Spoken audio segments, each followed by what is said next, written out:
Hey, how's it going? This is Rob Turley with Down the Rabbit Hole podcast, and I have a very special guest here. His name is Marcus Chan, and he has done so many things, I'm not even sure how to introduce him. But first, I am the co-founder, co-CEO at White Rabbit Intel, but I know that nobody cares where you work. So, yeah, Marcus, please. Hey, what's up, Rob? Hey, thanks for having me on, man. I'm excited to be here. For sure. So, tell me a little bit about what you do in your own words, because you'll do better than me. Yeah, man. Yeah, absolutely. Right. So I'm the founder of Bentley Consulting Group. And quite simply, I help B2B sales reps sell more and earn more. That's the simplest way to do it. Right. I ran this business for about a year, just over a year now. It's been an incredible, a lot of fun. But before this, as we were talking about before, I was in corporate America for over 14 years, wearing the shirt and tie, starting in B2B sales. I've actually only worked for two big companies that entire time. Got promoted 10 times in 10 years, had some success, did some pretty cool things, was running large organizations of over 100 employees, doing multiple 9 figures a year in revenue. A lot of fun. And then I got ready to move on, do my own thing, and quit my job, started my new business over a year ago. It's been absolutely a ton of fun and definitely a roller coaster of emotions, as you can expect with starting a business. Oh, yeah, for sure. There are the best of times and there are the worst of times. And That's right. what I like to say, it's the most fun you wish you never had. Oh yeah. I mean, it's as they say, there's a very fine line between unemployment and self-employment. It's how it feels, right? So Oh my God, you're telling me, man. I've had times where I was almost living in my car, lived without a paycheck for a year and 6 months. I was playing the stock market to pay the bills. yeah, right. Yeah, I get it. I totally get it. So corporate America, been there, done that as well. Not great. Wouldn't recommend it. But then moving to an entrepreneur. First off, I want to say how impressive it is in just a corporate America environment. 10 promotions in 10 years. That's actually kind of ridiculous. Yeah. And I tell you what, it's one of those things where it's I think when I first got started in corporate America, it wasn't like, okay, this is a goal. I'm going to hit 10 promotions in 10 years. It just happened as a result, right? And I remember when I first got started in corporate America. Now, let me back up. Before this, before corporate America, before I started my own business, I never wanted to be an entrepreneur. That wasn't like a dream, just so you know. It wasn't like, I'm going to start my own business. It's going to be awesome. Like, my parents were entrepreneurs. It was tough for them for the first 10 years. They had a little Chinese restaurant in Eugene, Oregon. So we did that. So I saw how hard it was. So I'm like, okay, eventually, and my parents are Asian. They're like, hey, you know what? You should be a doctor, lawyer, or whatever. I didn't do any of those things. All right. So I said, you know what? I'm going to go into business, if you will, and I'm going to start this B2B sales role. And I remember it was a startup division of a major company, and I went and started with them, and I failed horribly. This is during the last recession, 2007. I failed horribly for several months. Almost got fired. I wanted to quit so many times because I'm like, I'm not cut out for this. Like, I grew up working in a restaurant. Maybe I should go back to working in a restaurant. Maybe that's what I know. Like, I'm just not good at this whole like selling thing. And eventually, fortunately, had success from there. And it's one of those things where it's like, when you grew up with a lot of perseverance and grit, and you grew up poor, you kind of figure out a way to just kind of figure things out and just find a way to just survive. And eventually, hopefully, thrive. I would totally agree. Yeah, I worked in restaurants. I've been a bartender for the longest time. I still bartend on Saturdays because every time I've tried to stop doing it, I feel like there's this giant gaping hole in my life. So CEO / bartender happened. It's crazy when people are like, oh, so what do you do? I'm like, oh, well, I own an artificial intelligence company. And they go, what? But I get that. Restaurants, man, working in those, that is some of the most productive work. And you learn how to bend over backwards for people. You want to learn customer service? Get shit on by a pissed off customer that is screaming in your face, saying that you are worthless because their steak is overcooked, which wasn't even your fault. Right. And that's exactly it, right? You learn so many skills in that restaurant environment, right? And with your parents, my parents being the owner, it's kind of like, oh shit, if their dishwasher's not here, you're washing dishes, right? Like, hey, we can't afford to have someone do the landscaping. You're out there with a rusty knife cutting weeds, right? So you find a way to just get shit done regardless. And that was what I learned. So you figure out throughout life, I work my ass off. I should be able to have some success starting in B2B sales. Just working hard is not going to cut it. You can't just say work hard and you'll book more points. Yeah, maybe. It's still hard. So I struggled, right? Then once I figured it out, started having success in every role. As I had more success, is hey, take on new assignment, and that kept happening over and over again, right? So and you start realizing I didn't realize, until later on, most people just don't even do what's expected of them. And by just doing your job really well and doing more than that, you put yourself in a nice position, right? Obviously, there's some more complexities getting promoted, but in the simplest form, busting your ass, doing your job really well, doing what no one else wants to do, and doing more puts you in a higher, on a pedestal, if you will, which puts you in a position where you can get promoted faster as a result. So that's what happened to me all through my career, right? And it was cool for sure, because obviously it comes with responsibilities, and you learn more skills. Obviously, you make more money, and it's fun. It's fun to be able to say that too. Yeah, for sure. And part of getting promoted too, it's not just, oh yeah, you're doing all the work. I know people who break their backs for a company. Yeah. They never get promoted. The reason they don't get promoted is because they don't make it known that they're doing the work. You actually do need to show for yourself, because the boss, they're getting the overhead point of view. And if you're keeping quiet, they're not going to notice you. The squeaky wheel gets the grease, right? That's what happens. 100%. And that's the problem with a lot of people, is they don't speak up. And part of that is confidence. Confidence building and self-awareness is one of the biggest things where you are worth it. You need to believe you are. You need to believe in yourself, because if you don't believe in yourself, how are other people on the outside going to believe in you? You can't even believe in yourself, and you're you. And that shows to the entire world that you don't think that you're worth it. Therefore, they're going to think that you're not worth it, because you are literally speaking as if you aren't, and you're not holding yourself high. Confidence, you can feel it when someone walks into the room and you're like, wow, I need to know that guy. Why is that? That's confidence, right? But in reality is your outer world is a reflection of your inner world, right? So like if your inner world's all jacked up, you're not going to have a good outer world, right? Like the fruits are determined by the roots, right? And that takes a certain self-awareness to understand that, right? And even getting promoted, like you have to be very comfortable with self-promoting in a really non-sleazy, egotistical way. And there's an art form to that, because you can't say, look at me, look how awesome, look at what I'm doing, because then nobody likes that guy or gal. Like you have to do it in such a subtle way where you still bring value to the company, so that way you stand out in a really good way. And I'll give you an example, right? So like one of the teams that took over, I mean, most of the team that I was given, most of them were like dumpster fires. They're like, hey, take over this dumpster fire, fix it, because you're good at fixing things. So I'll take over a dumpster fire team, start turning it around. Now, I won't just do it silently. As I implement processes and systems that could scale results, like maybe, for example, maybe I revamp even the new hire onboarding to accelerate results in the first, say, 90 days. I would take it and I would systemize it, and then I would train other leaders. I'll go to my boss and say, hey, listen, I know leader A, B, and C are really struggling. Would it be of value if I put together a training and help them be better at their jobs for you? Of course, the boss will say, great, right? So now I get the opportunity to help train, develop them, which increases my exposure. And now my boss is thinking to myself, wow, I didn't even ask him to do that, but he went and did it anyways, right? So those type of things, now suddenly you're subtly putting into the mind of all those leaders that you can do so much more, and you are willing to do it, and you're literally offering up to do it, and then you do a really good job and they get results. It only reinforces your brand that you are a good company person. You are willing to do it for the greater good, which leads to more promotions.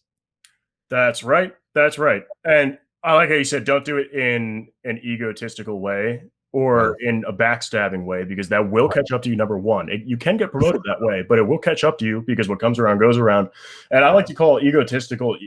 People who are egotistical are egotesticles, because being egotistical means you're probably a dick. So it's directly connected right there. You got to have balls if you're a dick. So that's the thing. It's a dick with a lot of balls. And that's exactly what someone who's egotistical is. You're a dick with a lot of balls on you. That's right. That's it. That's I don't know. It's a little joke that I used to say in college to people that were trying to be that way. Never heard of that's awesome. For sure. And so moving forward from there, from the promotion, starting your own business is a whole nother animal. And you don't have to have worked through it's not necessary to work through a bunch of different companies, get a bunch of promotions to become an entrepreneur. But you should have the experience to do so. And if you don't have that experience, you should probably have a mentor. And even if you think you are the best, you are very, very wrong, because there are no absolute, there's no best, there's no most, there's no least, there's no worst, because there's always something worse than that. And there's always something better than you. So you're none of those things. And it's accepting that and being coachable. If the leader's not coachable, that is absolutely negative. And the thing about, so a good leader knows how to lead. The best leaders even though there's no best, but the better leaders know when to follow and how to follow. That's right. 100%. How do you apply that? Like knowing how to follow, what does that mean to you? Yeah. So what a great segue here, right? Because like I think about this, right? So before I started my business, and just so it started as a side hustle that turned into a main hustle. Okay. One of the things I realized, this is about 6 years ago, when I was starting to kind of dabble into starting my own business, it was, at least a side hustle. I realized, and I got really interested into like, internet marketing, selling online programs, digital programs. I knew nothing about that. Okay. Now, because of that, I had zero confidence in myself in being able to do that.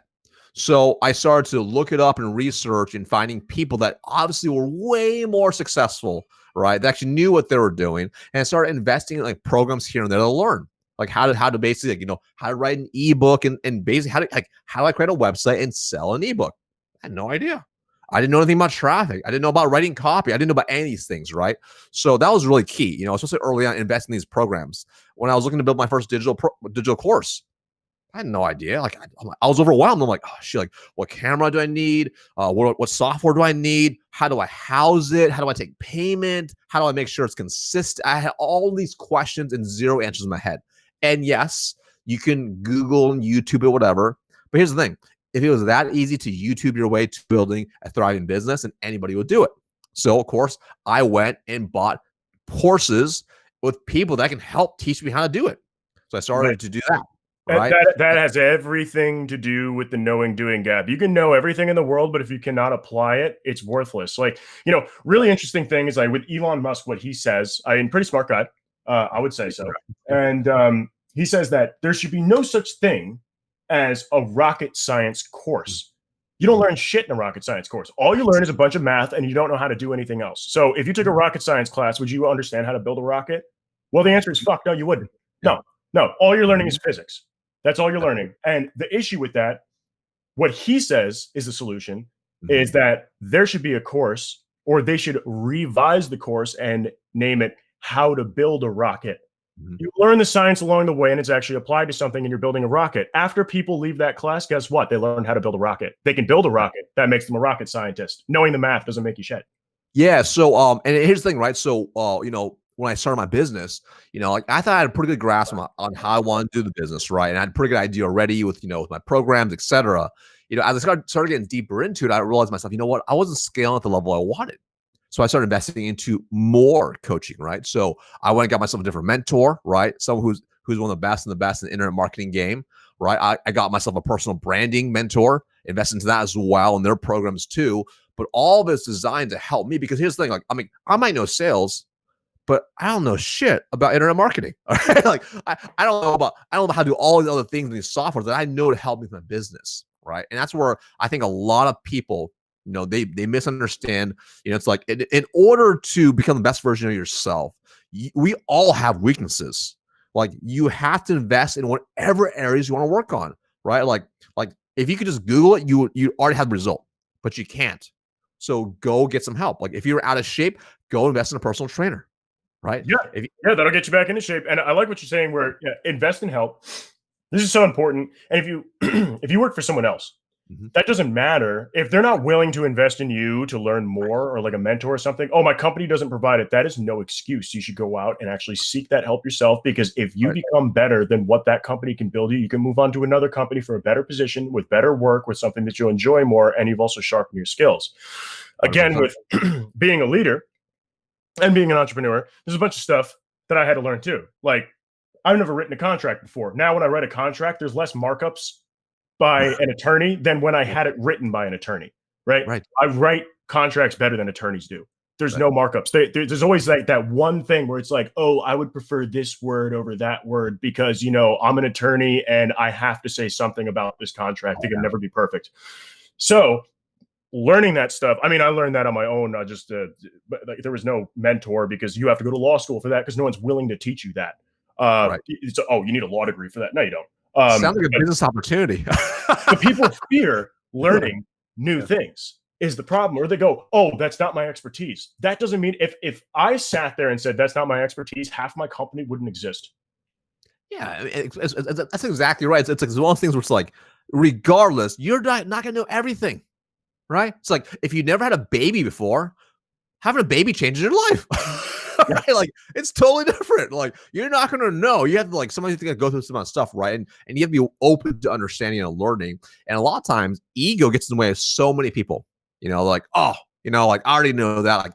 I think about even what I do, right? I provide sales training and coaching, and I have people that have 20 years experience, and like, oh no, I already know. I got so much experience. I'm like, that's really cool. But experience doesn't equate to results. So what are the results? Oh, I'm missing quota. Well, then how good are you really? like your experience has gotten you to missing your number, right? Your experience has gotten you to not getting the results that you want. So, and a lot of people get stuck in their own minds thinking that, like, well, I've already been doing this for so long. I know what I'm doing. No, you don't. Like things change literally all the time. Like, 5 years ago, Instagram was a new hotness. Today it's, what is it, TikTok now? I'm not even on TikTok, right? Like, it always changes. You always have to learn. Man, I don't understand TikTok, and I don't think I ever will. I don't get the attraction to it. I feel like I'm actively wasting my own time. That's what it feels like. I am purposefully wasting my time, and the entertainment value is not there because I feel like I'm just literally just shaving away minutes of my life. That's right. But that's a whole nother conversation. Though I like what you were saying before, because you can learn anything, and then the ego does get in the way. People who are older are less likely to learn, also because the brain chemistry changes. As soon as you get about 26, what happens is that, your brain is a filing cavity. Keep shoving stuff in there. And I can thank Cody. He's a neuroscientist that I know. Awesome dude. Taught me this, is that up until you're 26, it's a filing cabinet. You just keep shoving information in there. But after 26, that filing cabinet is full, and then you lock it shut. So every time you want to replace knowledge or learn something a new way, you need to go to the filing cabinet. You need to unlock the filing cabinet. You need to open it up. You need to sift through it, find what you're looking for, pick it out, put it through the paper shredder, and then put the new thing in, close it, and then lock it. That's what you're doing. So it becomes way harder to learn. Doesn't mean you cannot learn. People just need to be more open to learning, and that should never stop you. Where if you think you know something, I like the saying, I'm a smart person because I know enough to know what I know and know what I don't know. Right. 100%. Knowing what you don't know is the key, because you know what you know, sure, but you need to know what you don't know and not assume that, oh no, I don't need that because I know this, or I know everything there is about this, so there's nothing left to learn. Well, newsflash, there is always more to learn. Well, and it's one of the things where it's like, I picture like, if you picture like a line, okay, and there's like above the line, below the line, like below the line, people typically live what I call unconsciously. They kind of go through life. They kind of go through the motion, and time kind of floats by, right? They go to their 9 to 5. They kind of show up. They don't really do much of their life. And then there's people who live consciously. So they're conscious about what they are doing and the habits they have and what they want to improve about themselves. So that means those who are above 26, you have to be consciously learning or knowing that you want to learn and making it a habit, or it doesn't happen. Right? I remember at one point, I got so into Audible books that I stopped reading physical books. And it's one of those things where it's like, it may not seem like that much of a difference, but English is actually my second language. I actually grew up with a speech impediment. So I had trouble speaking for a long time, with the speech therapy classes for years. One of the things that really helped me early on was reading physical books, like being able to see the words and reading them, like not on like an iPad, but literally on a book, reading it and being able to verbalize the word, improve my vocabulary and ability to speak. So what I realized over like a few years, I stopped reading hard copy books because I was listening to all these audiobooks, right? And I realized my ability to communicate and speak, I felt like actually was going downhill. Yeah. Because I wasn't consciously doing it. I'm like, oh shit, I have to change this. So now every night, for the most part, even if it was for 5 minutes, even if it's just one paragraph, which usually some more, I will read a physical hard copy book just for a little bit, just to make sure I'm getting that repetition. It's really a conscious effort to do that, right? And the cool part is when you start opening your mind to making it a habit, automatically you start doing other things going to help you learn more. Like you get inspired by something. You know what? I want to, I want to learn Spanish. I want to learn Italian. So you start actively doing it, right? It's like my wife's really into Duolingo, this app on her phone, because she kind of got away from learning languages. She's been really into Spanish, so she's doing all those now. And then it leads to other languages, Italian, Portuguese, Mandarin, because now you're in that mode because you're consciously living. and you have a habit now of constant growth and development. And actually, when you don't do it, you feel weird because it's a habit that you've already created in place. Yeah, you've made it the habit. So when you're not doing it, that's when there's an epinephrine release. That's right. And that's what makes you feel, like stagnant and like, oh, Yes. that type of thing. But then you get the dopamine release after that when you start doing it again. So you've retrained your reward system. And I like what you said with reading the paragraph before you go to sleep. Yep. That is awesome. I do something similar where I'm a movie buff. I'm a show buff, not just because of the entertainment value. It's not so much that at all. It's really because I look at film and filmography as an art. The different angles, how they scripted it, the interactions, the quality of the acting, the realness of it, if there's method, if there's not. So I break it down to like a science, but I watch every single show that I watch with the subtitles on, and I read the subtitles during the show. So I'm constantly reading whenever I'm watching TV even. That's super important to me because you learn the structure of the language more so than just what you're hearing. And I love watching shows where, sure, there's a dubbed over in English edition. I don't know the language, say Flemish. I'll watch a show that's in Flemish and I don't know what they're talking about, but I'm reading through the whole thing. And I find myself where I'm not even looking at the subtitles anymore. I do not understand the language. Like, I don't speak the language, but I know what's happening. I know what they're talking about simply because of the way that they're speaking, the body language and everything like that. So it enables you to learn human communication through the body language spectrum and idea of things. And you can really start picking up on things such as emotional qualities and reading emotional, so it's like facial emotional recognition, where I did a bunch of study on this, where you could tell by the way someone looks, what they're doing with their eyes, with their neck, with their muscle tense is tensed up or not tensed up, and you could see if they're being genuine, if they're afraid, if they are filled with anxiety. You could see if they're angry with you. Like, if someone squints their eyes like this at you, like real quick, like that, when you're talking about something, that's contempt. They hate what you're talking about, and they hate you. Yep. Yeah. It's really cool stuff. And doing that really trains that, because that's why video communication is so important. I always tell salespeople, when you are going into a meeting in a virtual environment, if they're new to it, oh, I don't want them to see me on camera because I think I'm ugly, or, oh, I don't feel like having the camera on because, I don't look presentable, or I just don't like showing my face. You're not going to sell much of shit. Even if they have their camera off, your camera on shows your body language, which is inherent. It's subconscious to be able to read that. And they could see if you have good intent, if you know what you're talking about, and if you're looking for their best interests right off the bat. If you're happy, if you're passionate, all that stuff is built right into it. So if you're not doing it, start doing it now. 100%, man. I mean, I'm sure you know the stat, but there's a certain percent where it's like X% says your body language communicates more than the actual words that you are saying, right? And it's so key. What's funny is I grew up with my parents speaking Chinese, so we only watched TV, like movies and shows with subtitles on. And it's actually, I still do it to this day. Yeah, man. It's built when it's not there. It feels like something's missing. You're like, oh my God, something's wrong. I can't hear it, even though you can hear it just fine. You feel like you can't hear it. Well, sometimes they go really quick, or I miss a word, or I'm like, what did they say? But I catch it by reading it, And also, like, when you watch like a movie in different language, whenever it's dubbed, it's just not as good. Like, it's like you got to watch it in its native language, its native tongue, right? Because then you can really feel the actress or actor and the emotions in what's going on. Yeah, the voiceover actors usually suck anyway. They're just really not great. But the Chinese films, man. Overs, so it doesn't meet up with like the lips or anything. The newer Chinese films, my God, their voice actors are crazy good. Yeah.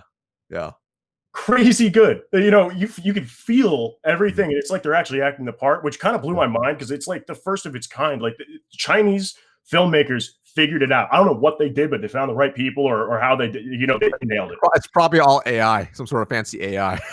No, who knows, man? I mean, I work in the AI market, but things like that, like audio AI, that's like a whole nother level for like emotional reaction and stuff. Because I mean, as far as we get is Siri, where it's like, I haven't been able to find your keys because your tile's not connected. Like, it's like that type of stuff where it sounds like a robot. But now they've started to put some inflection in it and stuff, where there's pre-programmed sayings and all that fun stuff. But as far as it goes with radio frequency, spatial recognition, and imaging technology with AI, that is like badass what they've done with that. And then we're in the data analytics space. We've gotten further than I think anyone with what we do. And then there is the whole other spectrum of NLP that Google has just nailed it. So there's some really cool stuff coming out there, man. I love it. Yeah. So I'd like to know a little bit more about you in the sense of I always see the thing about the Speedo thing, yet I've never actually had a conversation with you about it. I really want to know, and I'm pretty sure everybody else would want to know too. What happened? Yeah. So for those who have not seen, who don't know me on LinkedIn, it's my tagline, right? From Speedos to selling 7-figure contracts, right? So, so growing up, I was actually a competitive swimmer. So there's a correlation here. It's not just a random Speedo line of a pattern interrupt, right? So growing up, I was a competitive swimmer for years. So wearing Speedos was a very normal thing.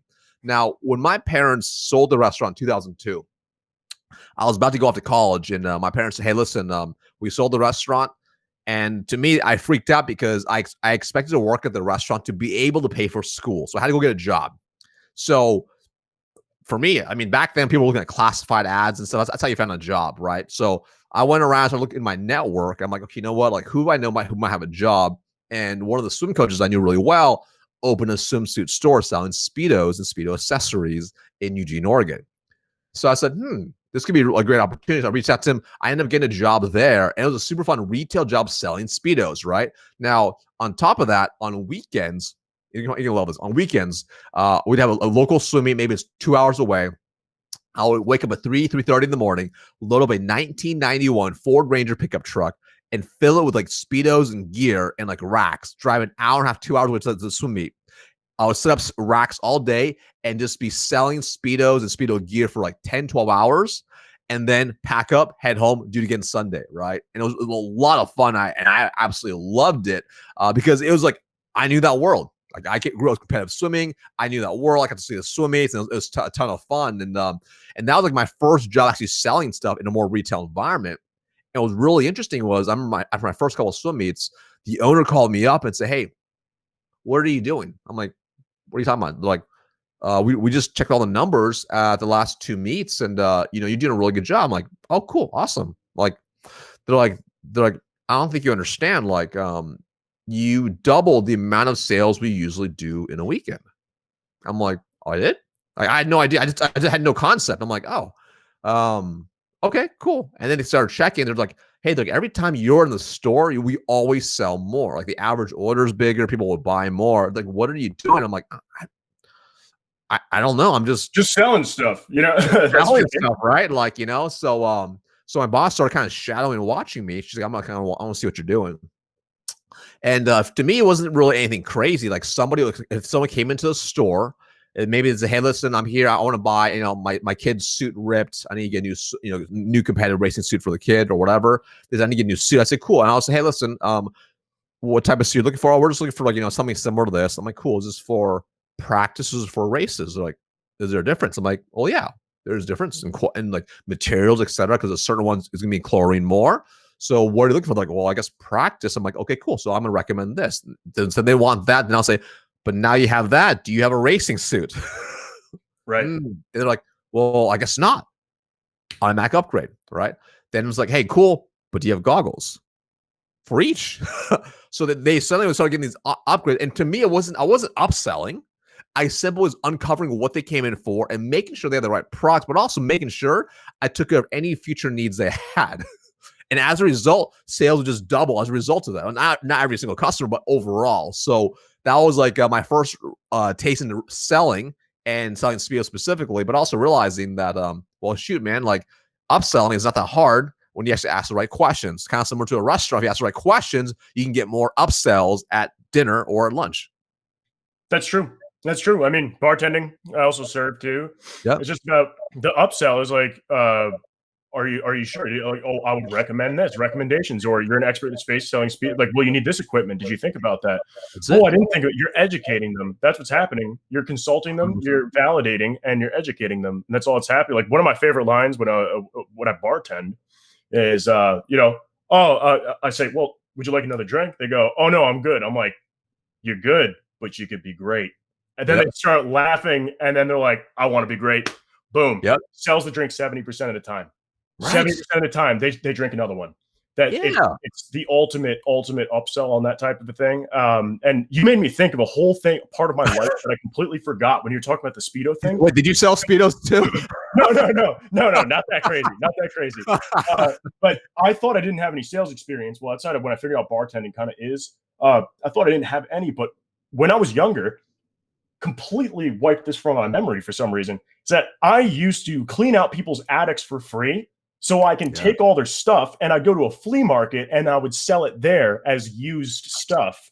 And I would, I would sell to people and I would negotiate the whole time. And I learned the best ways to do it, best way to present it, exactly how it needed to look, what needed to be said to them, and everything like that. And probably one of the most interesting, two of the most interesting objects that I got was an original Super Soaker 3000. Yes. So yeah, I remember Super Soaker green yellow, right? Box. Yeah, in the box, never opened. And should have kept that bad boy. Thousands. Yeah. And another one of the items that I got was in this ratty ass looking long box. It was a Marlboro cigarettes hammock. This lady walked up to me. I didn't know it was worth anything. This lady walked up to me. She looked like a human cigarette. She had two Marb Red Hundreds in her ears and was smoking at that time, like smoking like a quarter of the cigarette in like each drag. And then she walked up and she was just like, "Hey there, sweetheart. How much for the hammock?" I was like, I don't know. She was like, "I'll give you $450 right now." I was like, "Yours." Found out later that hammock is worth far more than that.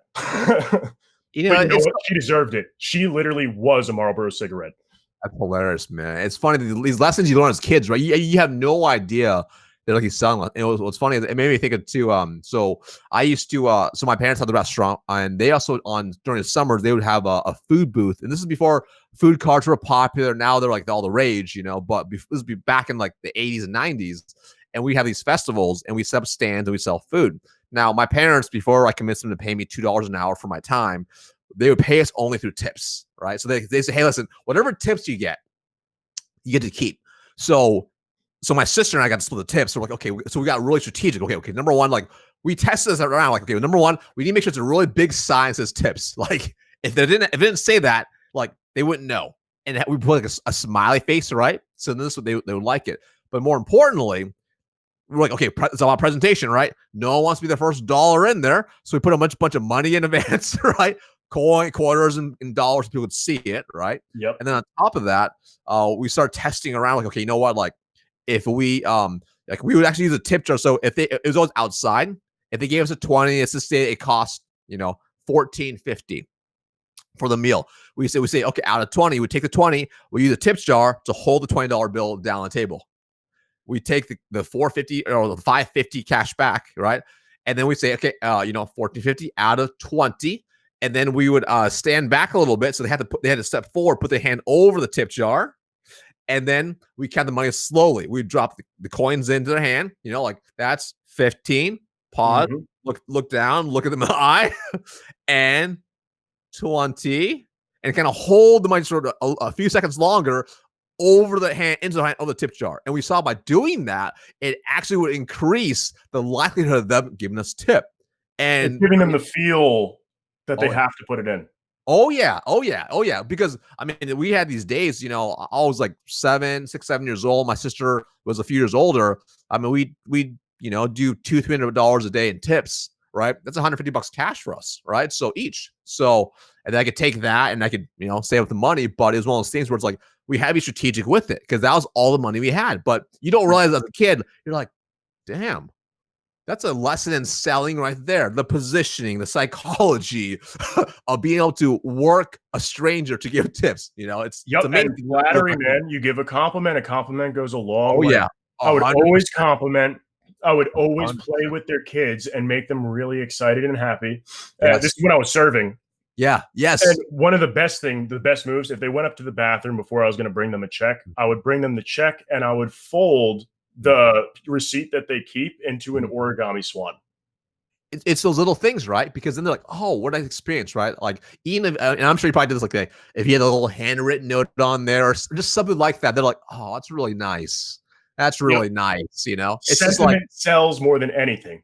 Sentiment, sex, and well, what's the third? There's 3 S's. I forgot the third one, but yeah, sentiment, sex, and something else. But at the end of the day, it's an experience you're providing for them, right? They get this emotional experience with you in that moment, especially in the food world, right? Food, serving, bartending, it's an emotional experience you provide for a transformational experience that leads to upsells and drinks, or that even then just coming back, Yeah, this teaches a lesson in B2B though, right? Where when you're selling, it's that relationship that's built. It's the emotional response. Why do you think people are able to sell anything in a commoditized market, a washed out commoditized market? Think about insurance and think about financial advisors. My God, it would be a nightmare to sell in that space. I have so much respect for those people because holy shit, your life is hell. Cold outreach. The second you talk to somebody, they're like, don't talk to me or I don't want any. And all you're trying to do is just build a relationship. So they're the best relationship builders, man. And these people, they have to work their ass off. And what they're doing is that they're building these relationships. And why do people switch insurance? Why do people switch financial advisors? Why do people switch brokers? Why do people do that? That's the question. Well, the answer to that is that they had a good experience with the individual or they know them, and it becomes kind of like a referral basis but to get to that point where you're starting to sell and everything like that, you really need to talk to the people that get introduced to people and be a people connector out of the value that you bring people by bringing people together and by giving them a good emotional experience or giving them confidence or giving them something to make their day a little bit better. That's 100%. How you sell something that has been literally sold to death. Yeah, what's funny is so in all my past roles before I started my business, like it was always very commoditized. I mean, we were selling like even in my last company, we're selling uniforms, mats, mops, restroom supplies, stuff they could really get so many different places, right? And it's one of those things where the focus I've always said too from our salespeople is like, hey, when you're working with or when you do a cold call, or it's on the phone or face to face, or you're interacting with a prospect, just make it your goal where you're the absolute best part of their day. Whatever happens, happens. But if you were just the best part of their day, whether you're going to say it or not, you're going to win because you're going to feel good about yourself, number one. But number two, hopefully that's going to help them. Maybe they will become a sale or referral or something else. But either way, you just serve them. And that's why I believe selling is literally the highest level service. You sell them something great, high value, you will change their life, their business, etc. Yep. And selling, if you're trying to sell, then you're not doing it right. You're trying to add value. You're trying to accommodate. That's what you're doing. It's all based on customer service. How was my service? Was the service excellent? Why do people go back to restaurants? Why do people go to bars that they hate the drinks? They hate everything about the bar. It's a disgusting bar and everything like that. The reason why they go back is because they love the bartender. That's it. If the bartender goes to a different bar, they stop going to that bar because they never liked the bar in the first place. They like the bartender. So true. When some people leave one company because they got an offer from another company that's a competitor, right? You switch. What happens is that the people that are loyal to that person, that company, the original company, now loses all of that business and it goes to the competitor simply because the person moved. Oh, yeah. And you see it all the time, especially in financial services, right? I mean, that happens all the time. If maybe they're working for, a State Farm, whomever, they go to some other one or they start their own, independent one. They usually bring that book of business with them, unless they have some sort of non-compete clause for a while, right? So, yeah, but what advice would you have to people who are starting out in that business? Because a lot of it is existing business connections and everything like that. If you're starting out, let's say it's your first time selling, because the financial industry they are hardcore and awful to the people who sell, because it's just like we give you a stipend salary based off of performance, and you pretty much make $0 at all times until you start performing, and then you make a fat commission. Good luck and fuck you. That's pretty much. Oh yeah. And then if you do well, they take care of you. If you don't do well, they're just like, well, sucks to suck. Oh yeah. Yeah, I'll tell you what, man. So if you are brand new in that field, right? And I think the thing is like, I had friends that go into that field, and it's kind of similar to like the MLM field where they're like, hey, when you first go there, go after the 3 Fs: your friends, family, and fools, right? Go after those guys first. Yeah, like pyramid schemes too. Same thing. Right. So and I would first not do that. It's the first thing I would not do, because your friends are going to avoid you like the plague. Okay. Now, what I see specifically in that field where I think is an untapped market is having a true online social selling presence. Like that's the thing. Like we see it all the time. Like Nobody, when you get a cold connection request from anyone from financial services right now, it's always a cold DM pitch. They're just doing it wrong. Like, they don't produce any good content. They don't do anything proper. Like, if they were actually focused on proper social selling, like to be really tactical, like I would literally go on LinkedIn. I would optimize my profile to show that I'm an expert in my field. Okay. And I'm going to utilize it as a landing page to really generate a lot of traffic and leads down the road. And I'm going to mentally expect I'm going to get zero out of it for the first 12 months. I'm going to mentally accept it in my mind. Okay. But I'm going to bust my ass every single day to make sure it's way faster than that. And then every single day, I'll be posting high value, quality content for your target market. Really important. So things are going to be of value and solve problems for them, right? So if you are targeting, let's just say you're targeting someone who's between 45 to 65, who's more established or whatever, they own their own business, boom. What's going to be important to them? Most time for them, it's about preservation of what they got and be able to grow what they got, right? So I'll start creating content for them, right? Hey, 3 ways to grow your already existing 401k, 5 ways to make sure your savings, expand during COVID time, whatever it's going to be. Start providing content of value for that specific market.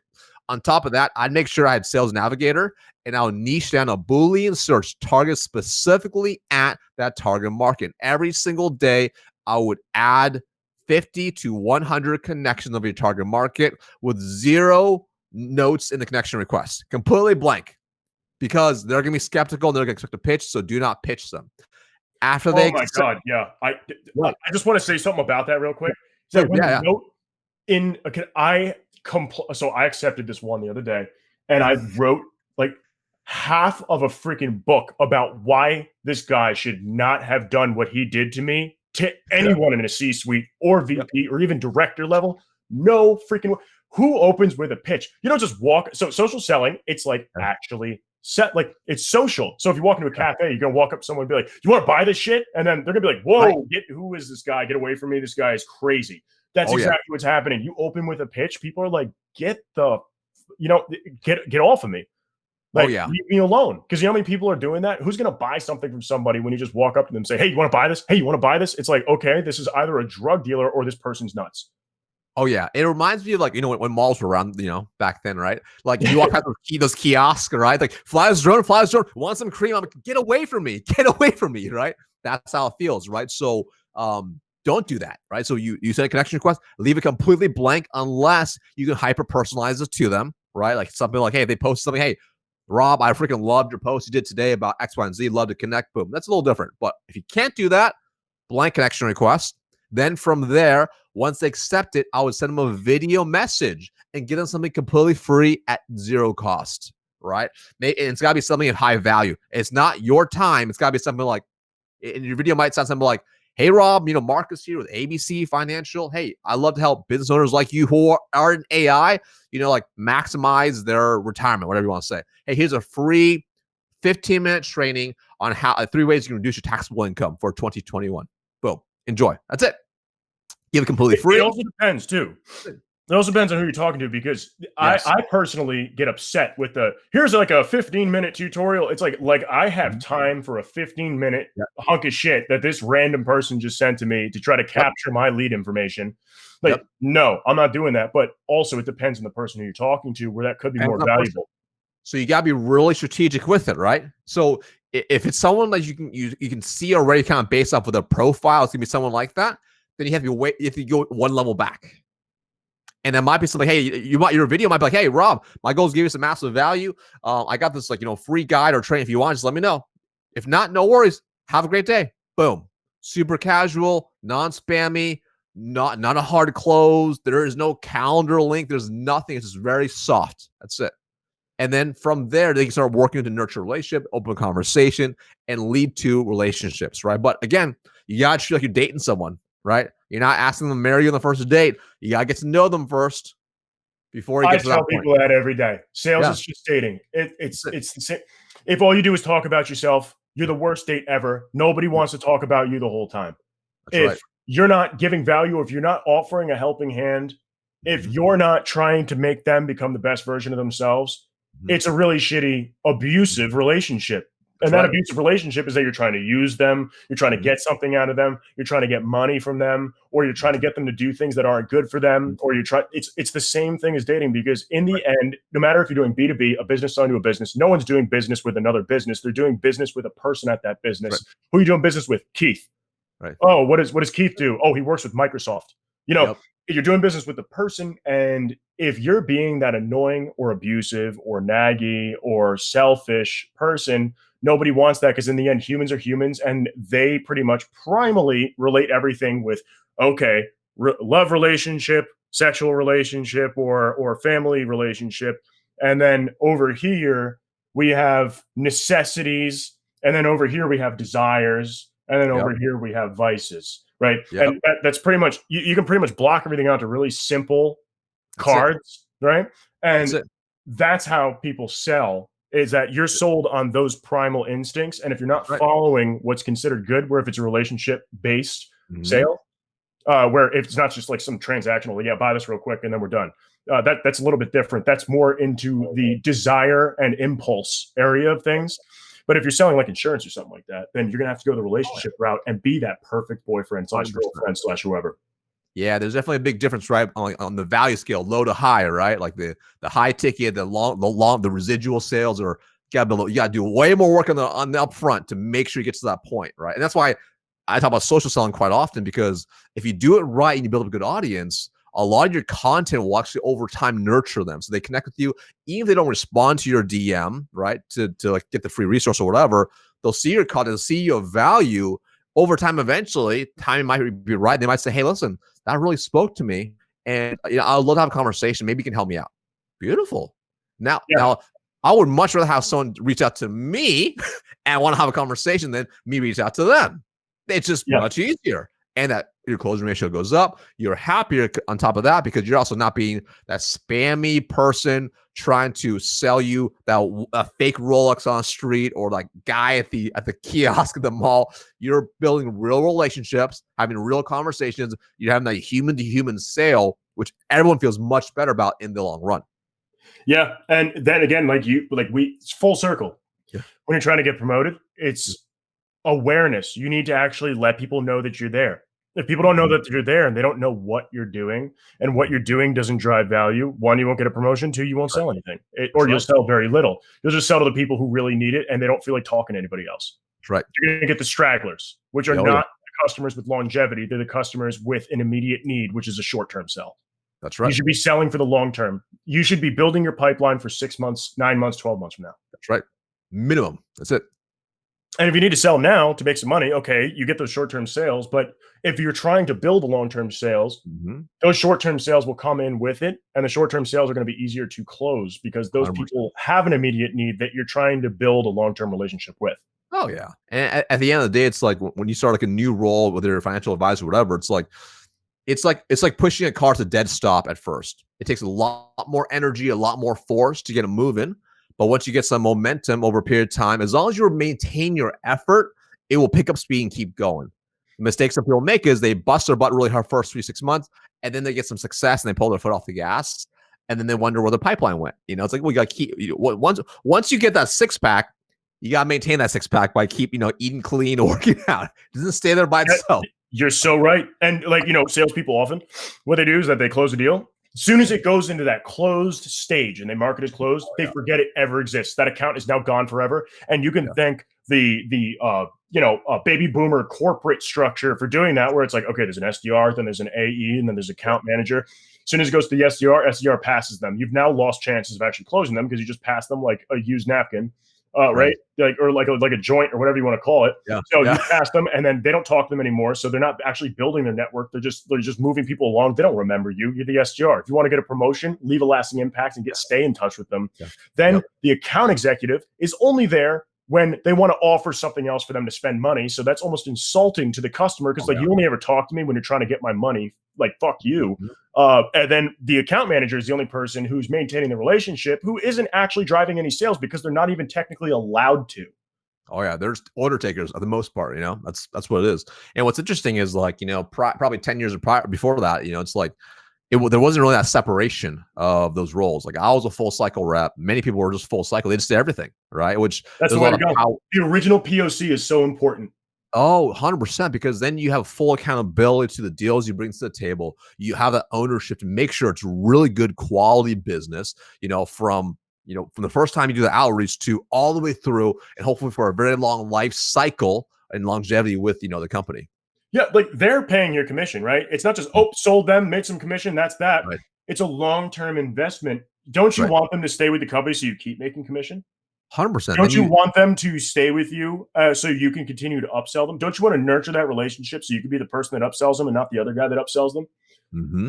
Do you want your account taken where you haven't spoken to them in long enough or for too long, and then if they have that after 1 month of no activity auto cycle, you lose the account because you're just not paying attention to it? Pay attention to the people. All people want is attention. They want validation, and they want acceptance. That's it. It's social acceptance. They want to fit in. They want validation. So they want to be heard, listened to, and heard. And that's really the whole thing. It's a psychological game, and people all want the same thing. They want to be loved. They want to be accepted. They want to be heard. It's just those things. Coddled. People want to be coddled, and they want to be taken care of, and they want to know that they matter and that their opinion matters. That's right. That's exactly right. Yeah.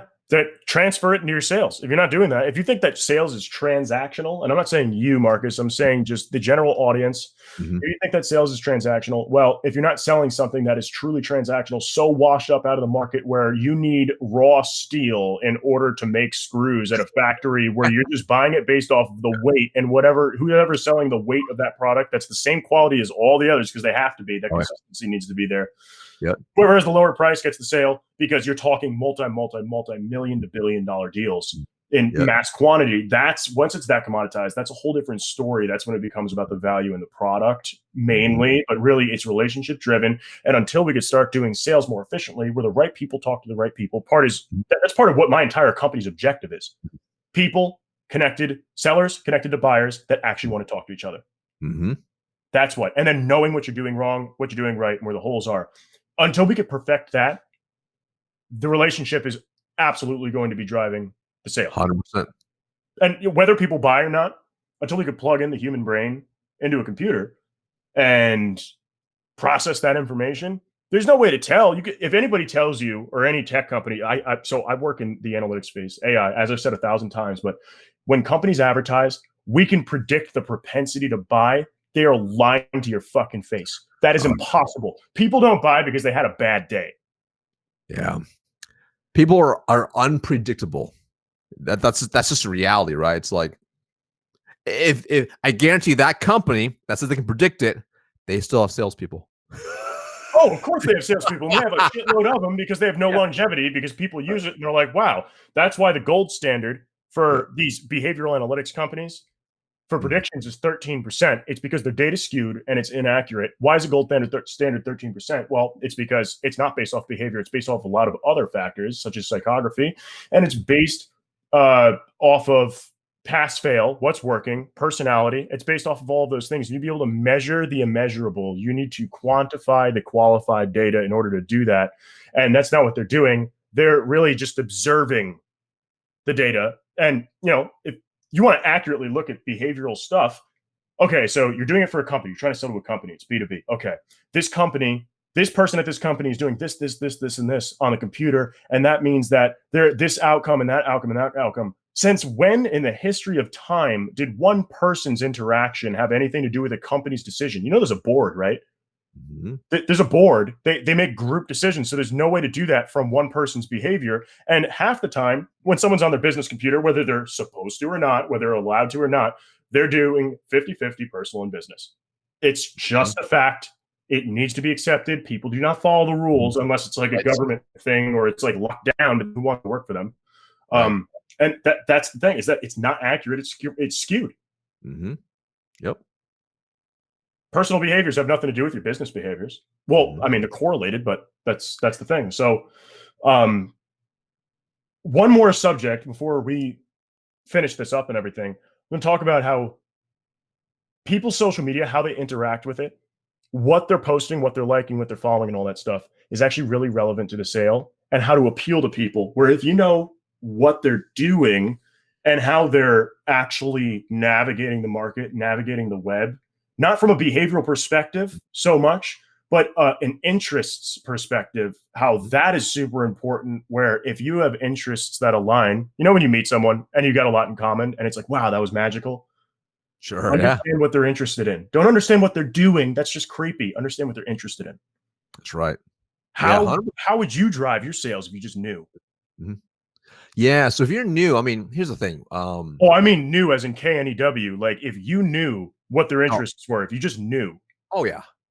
Oh yeah. It becomes you convert so much easier, right? I mean, this is why Facebook ads are almost magical, right? Because they know your every action, your every move. They follow you. Right? They know what you click on, how long you watch the video, how long you stop scrolling, what you are looking up, who you're searching into. They know all that, right? And on top of that, if there's a Facebook pixel on any of the sites you visited, like that follows you around. So now they know, like if you went and just, you clicked on, you were on a site looking at, it's called hiking boots, okay? Because you're looking at maybe buying hiking boots on some, XYZ company site. They have a pixel on there. Suddenly you go to Facebook, you start seeing that show up everywhere because there's a pixel on that site. They know your behaviors. And eventually, if it's a well-crafted ad of good copy, good content, and matches up your time and what your need is, there's probably a good match for a potential conversion of whatever they're offering. Maybe it's a discount, maybe it's a purchase, maybe it's whatever. And it happens all the time. I mean, I use Facebook ads for my own audience too, right? I build lookalike audiences of people that are most likely to convert based off past data I provided for them, and it converts really well. If I have a good ad and it's well placed, it'll convert really well. It'll be low ad cost, and it's quite crazy. And as a salesperson, I'm doing that at scale. You take that same concept and you also want to understand what's important to that person as well. What are they interested in, right? And you can apply to even it's called a discovery. If you do a really good job of discovery, you cover what they actually want, what they need, what they desire for themselves and for the company, and you can align your offer to what those desires and needs are. You put yourself in the highest position to potentially close and convert, assuming it's just that person, right? But if there's multiple people, you do the same thing for each person. That increases your chance of being able to deliver a new partnership. Yep. But you also need to be very mindful. In B2B, it's much harder with that stuff.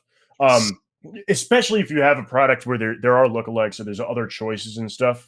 Usually when you go to services, coaching, or something that you do, it's actually easier. It's easier because it's so unique.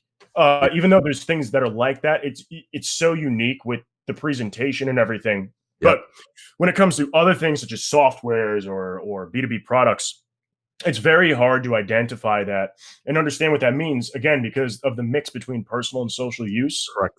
When it comes to behaviors. So there's a couple gaps there. You need to be so specific for it 100%. To work, where it is ridiculous. It's almost absurd. But learning that, often you need something like AI, or you need something or along the lines of machine learning to be able to identify what those aspects really are, because it's too much data. But on the other hand, with B2C, holy shit, it's effective. There's this guy, Rudy, that I know. He does artificial intelligence, but he kind of boiled it all down to a science, literally a science. With B2C, it is so damn effective. The reason why is that you look at something, it knows what you're looking at, how long you're looking at it for, everything like that, places the ad, because people have hot spots. It's either they're hot, they're warm, or they're cold. But when it comes to the B2C space, it's impulse buy. It's not based off of a decision like B2B. Like you're deciding, oh yeah, let's talk about it. When it comes to B2C, it's impulse buy. It's like, oh shit, look at those shoes. I want those. That's it. And then you buy it. And so that ad needs to pop up at the right time. So it's the timing that the ad pops back up within a certain time frame of a certain period of time, depending on what type of item that it was, how long they were looking at it. So exactly an hour and a half later, this ad pops up on the specific site that they're on. And then that's just the, oh, damn. That's it. Okay, the ad's here. I got to do it. And it's a sign. I better buy it. It's magic. It's magic what they've done with B2C. And I think that the B2B space needs to learn a lot from the B2C space. Why aren't we using half of those methods? I was talking to Sean Storms yesterday, and we were talking about that. And it was just ridiculous how many things that they've pretty much indoctrinated entire audiences. They're fans. They literally, you can, like I was saying to him, you couldn't pry an iPhone or an iPad or a MacBook, I'm using a MacBook right now, out of one of their consistent users' hands unless they were dead. It's not going to happen. You will never talk them into buying an Android. You will never talk them into buying a Windows computer. It will not work because they are so hardcore emotionally invested into the product that there is no change. How do we do that in the B2B space? And that's something we're still figuring out. At scale, right? Like that's the thing. Yep. It's incredible stuff. But anyway, we are out of time. Marcus, I appreciate you coming on. This was probably one of the most fun podcasts that I've ever done. So I appreciate it. It was such a good time. And thank you for being here. Hey, Rob, my absolute pleasure. Thank you so much for having me on. Of course. And everybody, this is Down the Rabbit Hole podcast with your host, Rob Turley, co-founder, co-CEO at White Rabbit Intel. If you'd like to follow this podcast, it's available on Spotify, Podbean, Deezer, Apple Podcasts. It's literally on everything. So you can just look it up. You'll find it. And please follow hashtag DTRH podcast and hashtag follow the White Rabbit. Do not look that up on Instagram. You will get banned. If you enjoyed this episode, follow Down the Rabbit Hole podcast for new episodes weekly on Podbean, Spotify, Apple Podcasts, Google Podcasts, Amazon Music, Pandora, and YouTube. If you'd like to apply to be featured on the podcast or recommend a featured guest, please feel free to email us at theteam@whiterabbitintel.com.